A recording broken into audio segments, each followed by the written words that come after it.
My soul's running in color, color, color. Kick the lies that they wonder. Break the pressure that I'm under. Straight stunning in color, color, color. Welcome to The Color Within, a podcast by SuubiPeople that explores the brilliant, colorful assets that people bring to the world and the environments they spend the most time in, including the workplace, community neighborhoods, and more, all while navigating a world with color codes.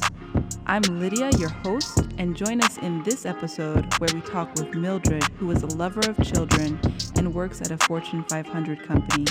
We'll explore the color she holds within, how to navigate discrimination in the workplace, and preparing children for living in a color-coded society. Join us. Please tell us more about where you're from and about your ethnic heritage. So originally I'm from Uganda, and I was born and raised in Uganda, and I have lived in the United States for over 20 years, so I stopped counting at 10.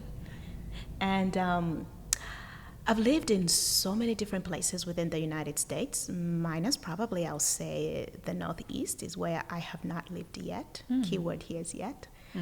And from every single place that I've lived, I call this home because I've lived most of my life here, it feels like it. Awesome. And what positive qualities do people say you have?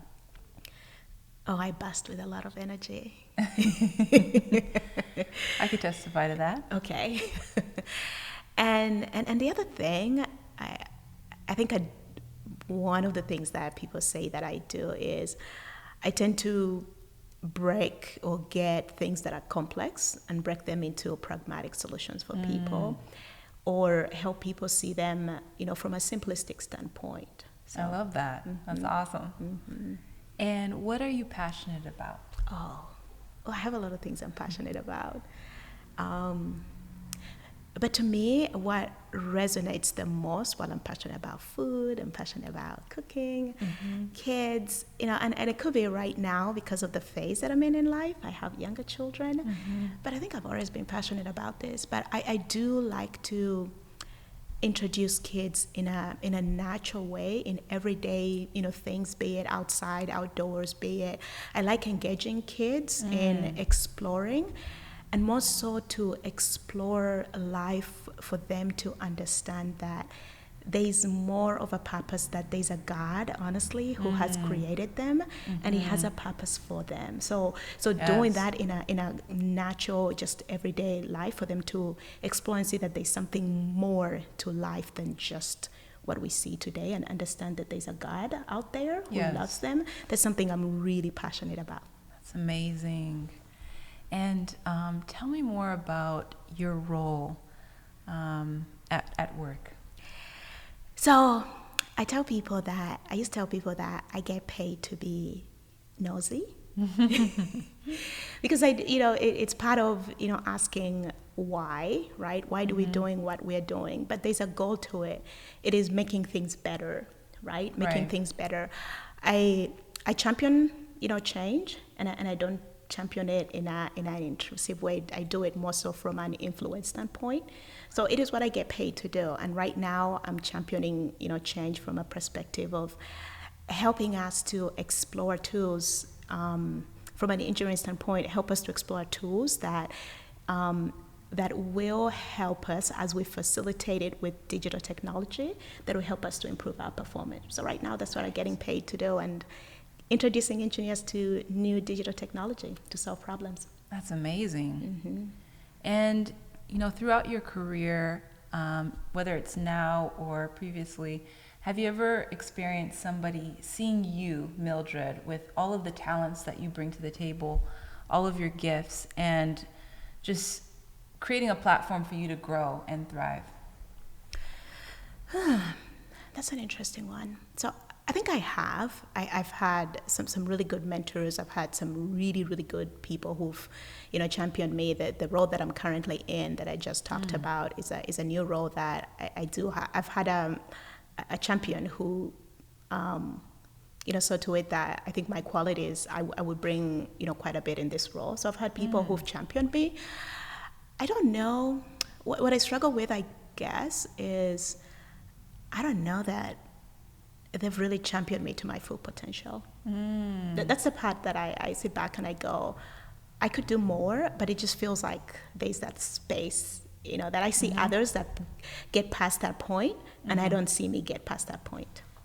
Tell me more about that. Can you tell me more about the point that you want to get past, and kind of any resistance that you feel? I guess that resistance, just, it's not necessarily a resistance. It just feels that it is, the door is not open, right? It just feels that door is not open. And it's easy to say maybe, and this is one of the things that is interesting about this, because sometimes you go, is it because I'm a female? You could resonate with other females, or is it because, is it color, right? It is, some of those things that, you think about, or at least I think about sometimes, but I don't give it doesn't consume me. Right. But I do know that I'm an exceptional performer, and, people recognize what I bring. People will come over, ask for my expertise, and people will champion me, but it just feels like it stops somewhere. And with that point that you want to cross, is that something where you knocked on the door, you applied for that position, is it something that you've tried and just haven't been able to get past that point, or? Yeah, so there come a point within, and this is, people who work in Fortune 500 companies know this, right? There's a point where you do have that people have to, I like the word that you used, champion, right? People have to champion, people have to talk, about you, so that you can get certain projects that will help you to, to get, build those relationships. I don't want to use the word network, because I like the word relationships, because it seems like you get to a point where the relationships have to take over into your progression up. And somebody has to champion you to get into that next door, right? Up until you move through, and it's your performance, it's, the quality things that you bring to the table and how you provide that value within the company that you do yourself, right? But then there comes another point, there's another stage of which there are other people who champion you through that it doesn't seem like I've been able to get through that. Yes. So on this portion, I've done what I do it really well, actually very well, and I've been recognized for that. It's the next step over. Frankly speaking, it'll be really great to have a female woman of color vice president in the industry that I'm in. So if I can get to that, I can encourage other, people with color that they can be able to achieve that. Yes, that would be awesome. And do you have other VPs, women of color, at your current company or other competitor companies? I have seen, I'm not really sure whether at my company, if I don't know everyone. Oh no, I take that back, because one of my really good friends is right now, she's a woman of color and she's a vice president. Nice. But I guess maybe the reason why I was going to say that is because I haven't seen women in my field, right? At least within my company. Within other companies in my industry, I've met one. So it's when you see that, it's encouraging. But to just say that I recall one in my industry is a little bit, what is going on here? Right. And, that leads me to the next question here is, have you personally ever experienced inequality because of your ethnic heritage, or secondhand seen somebody else experience inequality in the workplace? So I have been blessed. I really, really have been blessed. And it goes back to, I think I made the comment of, sometimes things happen, and as a person you go, was that because I was female? Was that because I was, a woman of color? Right. You kind of went through that, but I've not really experienced some of the things that I've heard or I hear some of my peers share, where it's been, no, did somebody really do that?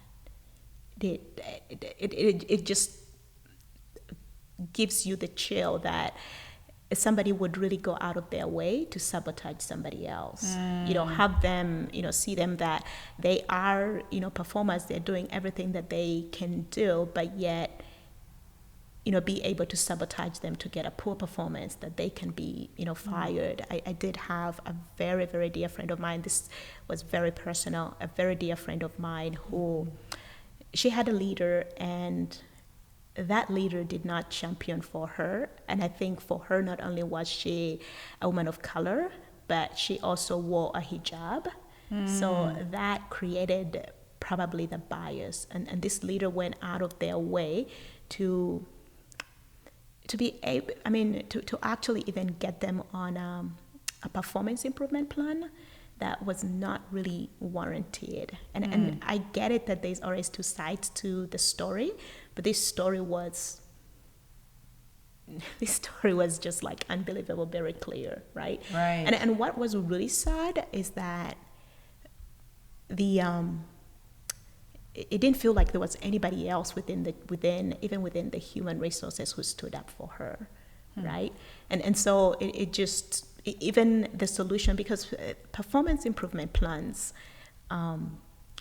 sometimes do help people, because sometimes people are going through things, right, that the conversation needs to happen, right, for them to be, helped through whatever it is that they're going through so that they can improve their performance. Right. But this one did not come from that perspective. It was really sad. And, my friend ended up quitting, and the blessing out of it, she stayed at home, and she, it was a good move for her family, but it's not what initially she had chosen to do. Right. Yeah, so... Yeah, and to your point about the HR, not really standing up for her, we need people in the workplace to be able to see those things happening and to stand up for your colleagues, especially if you're in a leadership role, to say something. It takes the whole village at work, to make equality happen. So I'm sorry to hear about that. But yeah, I hope that nowadays when we have more like unconscious bias training, because sometimes people, they may be doing things unconsciously, right? But how can we bring those to the surface? And Lydia, let me say this. So there are people who do things unconsciously, but there are also people who sabotage others. Right. And when these things happen, to me, this is, going back to it takes a whole village. And I feel that this is how we could create change, all of us. When we see, things like this, being able to speak up and say, I just recognize this and this is not right.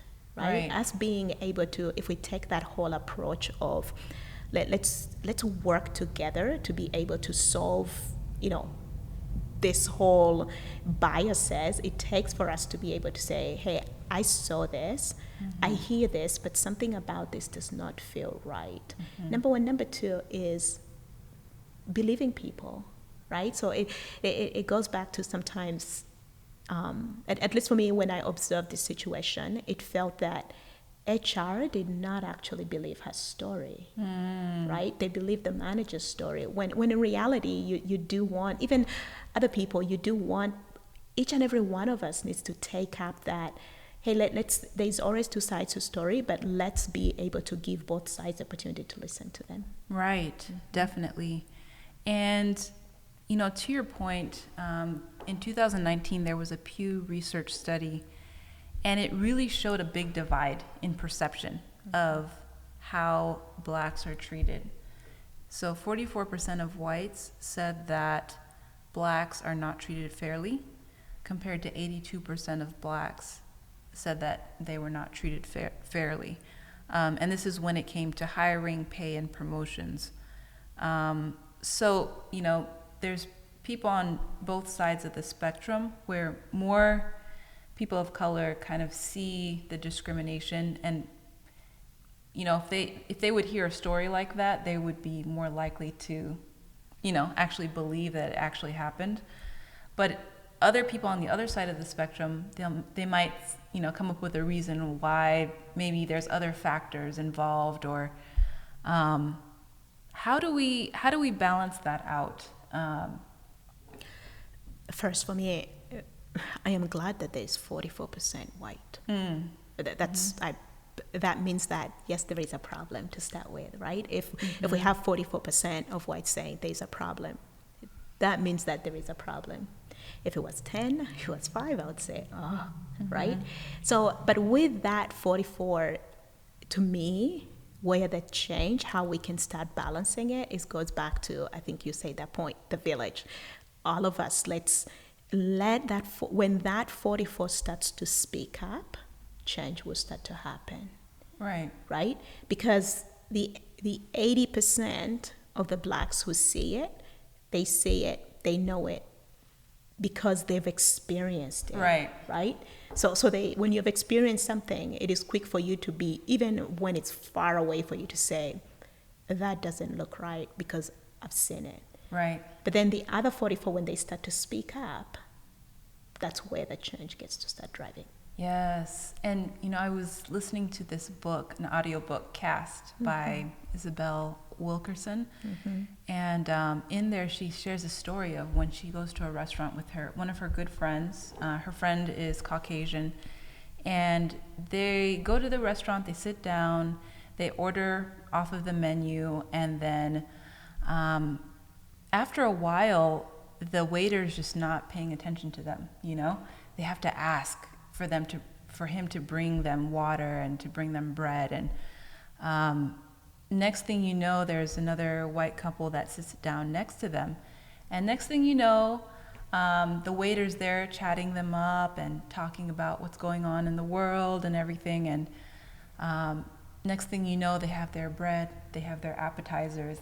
But for them, they still had only water. They didn't have appetizers yet.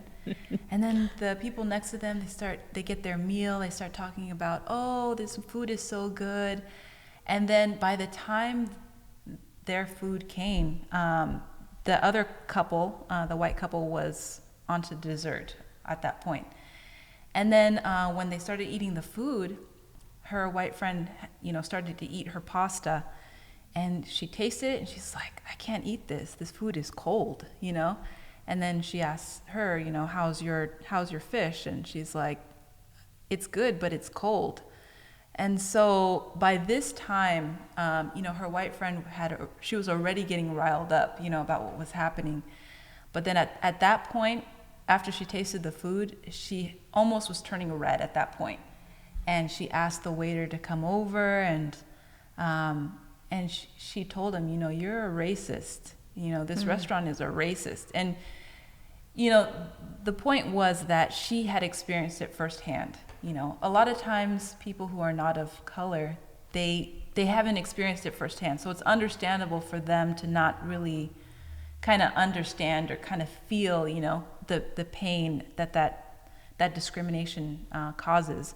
But when you feel it firsthand, there's something you can never forget. You know about it. I do. I experienced a situation one time, and when the situation happened, I was talking through with one of my friends, and she told me, she said, Mildred, you have been sheltered, and this opens your eyes so that you can understand what other people are going through.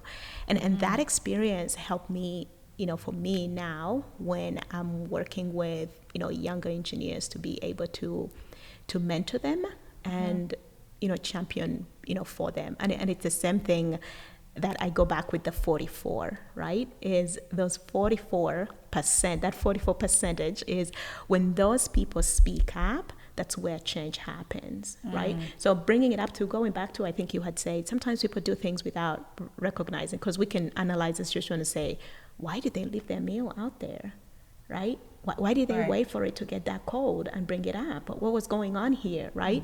But up until this lady experienced it and called it out, right? Because her friend, her friend of color, it's like, if I say anything, they're going to say I'm an angry woman, this and that, right? So I've seen this before. I won't even bother. But her speaking it out and calling it out makes people change. Right, exactly. And, you mentioned that you had an experience. Can you tell us more about that experience? Like, what happened? So I spoke up, right? And when I spoke up, I saw something being done, and I spoke up. I said, hey, this is going to cost us a whole lot of money. This is not the solution that we want to employ, right? So this was just at work? This was at work, yes. It's not the solution that we want to employ because it's going to cost money and it's not warranted.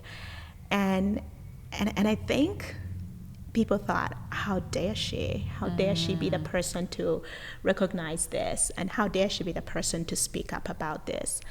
And now, where was this? If you could just kind of set the scene, like which state was this in? So this was in Texas. Okay, got it. And that's why I was a little bit hesitant for me to say that. But this was in Texas where this happened, and at first for me, I just thought, going back to the comment that I made, is sometimes you don't, you think through and you say, is this happening because people think I'm still, I'm younger because. I look way younger than my age. So is it because I look younger? Is it because I'm a female, or is it because I am of color? And that actually started a situation with the manager, and not my direct manager, but the manager who was responsible for these assets, to just have this very unhealthy behavior towards me, right? And so one time we were working on something else, and one of my technicians said, "Hey, if you were somebody different and made that recommendation, it would have been applauded, it would have been called out, but probably because it's you," and the person who was telling me is not a person of color, and they say probably because it's you, it's being fought northwest, east, south. And then later I had to sit back and think through it and go, is this why it's causing this? Is it because of my color? So I started recognizing some of the solutions that my peers would give, right? And their recommendations were accepted. And so what I did is, hey, you know what? If I really need something to get done, I would go over, I'll tell my boss, here's what we need to get done, and then I would have him be able to make the recommendation, because then it would not be fought. If I made the recommendation, it would be fought, it would be scrutinized east, west, north, south. So after I did recognize that, I was like, okay. Yes. Wow. Yeah. It's unfortunate. It's very unfortunate, because having a leader like you in a company is such a great asset, and there's no reason why it's only hurting the company when you do that. Yes. And so, like your other colleagues who made recommendations, were some of them women by chance? Yes. Okay. Yes, I actually did have a younger a female who, when she was actually fresh out of college, and when she would say something, it was like, oh, this is pretty awesome, I'm glad you brought up that idea. Okay. Yes. And it makes me think of the concept from that book Caste, where we have this caste system in America. And you and me, we're both from Uganda, but coming to live in America, there's a caste system that was set up where you have, coming from slavery, people with brown skin were at the bottom of the caste, and the dominant caste were people with less melanin in their skin, with white skin. And so there was a social order that was put into place, as we know. And of course, when we have that caste system in our society, that also affects the workplace, as we know. And so if somebody from a different position in the caste system, in their, how people have been programmed to think, if they try to make a, to your point, like a recommendation, or they try to call something out, somebody from the dominant caste will perceive that as acting out of order. So they have to put things back into order. Another story from the book was in India. There was something very similar where the Brahmins, they're at the top, they're the dominant caste, and the Dalits, they're at the bottom. And so there was a Brahmin who had a Dalit working for him. And I think the Dalit, he did something wrong, and then the Brahmin came running after him with a stick. And the Dalit was like, why is he charging after me? So he went to the tree, broke off a branch just to defend himself, And then he started going after him, and then the Brahmin ran away. And this is an older guy.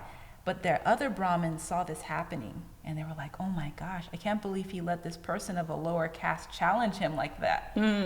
And it actually ruined like the rest of his life. Like, this was a thing where the Brahmin, the father of, he had children, and the children saw that after this point he just had no dignity. It like affected him. So this social order that people have set up, it affects how people feel as far as their value, their dignity.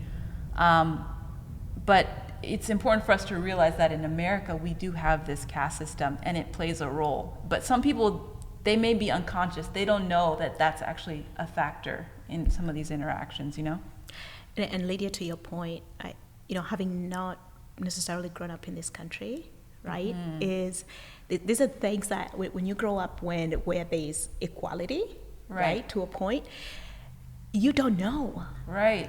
And then it comes to, it goes back to then when something happens, you start to go, is it me? What did I do? Is it, and you start to look for all these other different reasons, whereas it is, hey, stop.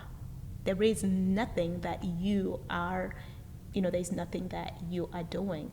And this is what makes it difficult, is sometimes because the way people have grown up, some of these things, they're doing them because they're unconscious. Some people think that I've, in the wake of all this talk around, racial injustice, it's not only within, outside, all this conversation is also coming inside, as especially as Fortune 500 companies start, putting real frameworks of action, what they're going to do about racial injustice.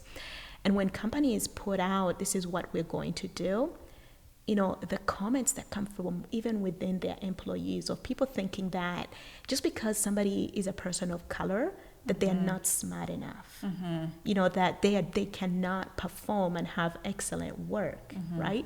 And because of that, sometimes it's one of the things that keeps that perception of that caste system is what keeps people from championing, people of color, so that they can get into that next level of them becoming the senior leaders within the company, the vice presidents, or the presidents that we see. Right, absolutely. And yeah, we have a long way to go. And you mentioned about your passion for children. Yes. And I really think about the next generation that's coming up. And as a mother who's emigrated, to the United States from Africa, with children who are born in this country who have brown skin, how do you talk to them about living and moving through life, as a person with brown skin, and preparing them to fulfill their potential, in the future, whether they're in the workplace or beyond, especially in this climate, in a country that has a legacy of slavery. So, yes, I do have passion, around children, but remember also, I say that I like to introduce them to. I like to introduce them to God, right? Personally, for me, we can talk through the racial injustice and everything else that, happened. And that's why you remember you also used the word I have been blessed. The reason that, my blessing, contentment comes from the fact that I do know that God directs my path. Yes. There's nothing that comes to me that he is not aware of, that he has not seen, right? And once I have that solid foundation for me, having that solid foundation, it helps me to see things in a different perspective. It does not mean that I become a doormat. It does not mean that I just look over what people are doing, that I cannot act, right? It just means that I also have a different perspective, right? So it is in the same context of, as we raise young people, or as I raise, for me, my children who are children of color, is as I remind them, or as I have raised them up to know who they are in Jesus Christ, that they are a child of God, and that God directs their path, it gives them a purpose. Right. And that purpose is, I know who I serve. I know who I work for. Because sometimes it's easy for us to think that, or at least, to think that, even from a Christian standpoint, that I need to be, if you're driving your own ambition to be CEO of a company, what if God doesn't want you to be that, right? And that's one of the things that I do, that self-check is, hey, I want to be a vice president, but is that where God wants me to be? But what if God just wants me to stay as an engineer or as a janitor? It does not, still I will have that same fulfillment. Wherever it is that he leads me, I'll still have that same fulfillment. And having to help my kids be able to see that, it will give them that fulfillment. And it does not take out that being a Christian, I will not face trial. It could be trial of a situation that I would, even though I know these things, I would have to go through somebody else for me to get that same recommendation. It could be that God is teaching me humility. In that situation that I shared with you, when I was in a central role, it really, as a principal engineer, it really helped me to see when other people went through situations where they felt they were not heard, for me to be able to understand what they're going through and coach them through how they can actually be able to communicate differently. And that helped these young engineers be able to channel that frustration that they were feeling, right? So whatever situation that has happened, God uses it for the right. And it is what I try to remind my children, or even I try to remind others, is when you know your purpose, it becomes a totally different picture. It totally becomes a different picture. And what people do to you is does not become the driving force, right? What becomes the driving force is differently because you know your purpose. Right. So, Well, Mildred, I have learned so much from you today, so I just want to thank you so much for joining. Thank you for having me. Do you have a similar story? Text me at my community number at 312-847-3352 to share your story and join the SuubiPeople community. Thank you for tuning in, and join us in the next episode of The Color Within.